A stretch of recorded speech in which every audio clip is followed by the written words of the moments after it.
আমার টুইটার, যেটাকে এখন এক্স বলা হয়, এই অ্যাকাউন্ট হ্যাক করে এখন থেকে ধরেন 15 ঘন্টা আগে অত্যন্ত বাজে অরুচিকর কুরুচিপূর্ণ মাদেরকে নিয়ে একটা বক্তব্য দিয়ে দিছে, আমারটা হ্যাক করে।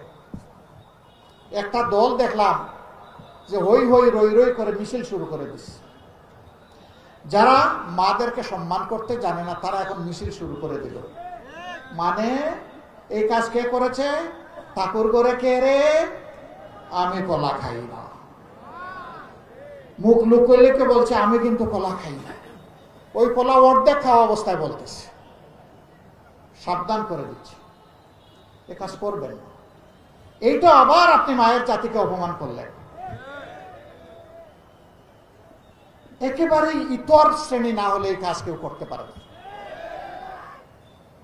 আরে ভাই, আমার বক্তব্য, আমার কর্মসূচি, আমার পরিকল্পনাকে তুমি তোমার বক্তব্য, আদর্শ, কর্মসূচি, পরিকল্পনা দিয়ে মোকাবেলা করো। এই চূড়াই পথে, নোংরা পথে কেন?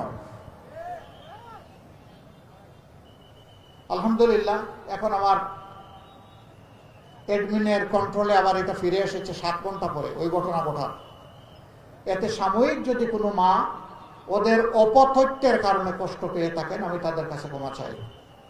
আবার আপনারা ভাই সাবধান, লিখে দিয়েন না যে ওনার টুইটারে উনি বাজে মন্তব্য দেওয়ার জন্য উনি আবার ক্ষমা চেয়েছেন। আপনারা কিন্তু এটা করেন মাঝে মাঝে, 2-1 জন, সবাই না। আমি সাবধান করে দিলাম এই ব্যাপারে। আমার বক্তব্য পছন্দ না হয় সবকিছু আপনার পায়ের তলে ফেলে দিয়েন, কিন্তু আমার বক্তব্য আপনার মতো করে দিবেন না কেউ।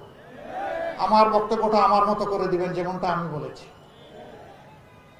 আমি প্রায় জায়গায় দুঃখের সাথে দেখি 2-1টা মিডিয়া এটা টুইস্ট করে, বাকিরা এটা নিয়ে কাড়াকাড়ি করে ঝাঁপাইয়ে পড়ে। আরে ভাই, আপনারা তো জাতির বিবেক হে ভাই। আর মিডিয়া হচ্ছে জাতির আয়না বা দর্পণ। জাতিটাকে বাঁচান ভাই, অনেক হয়েছে।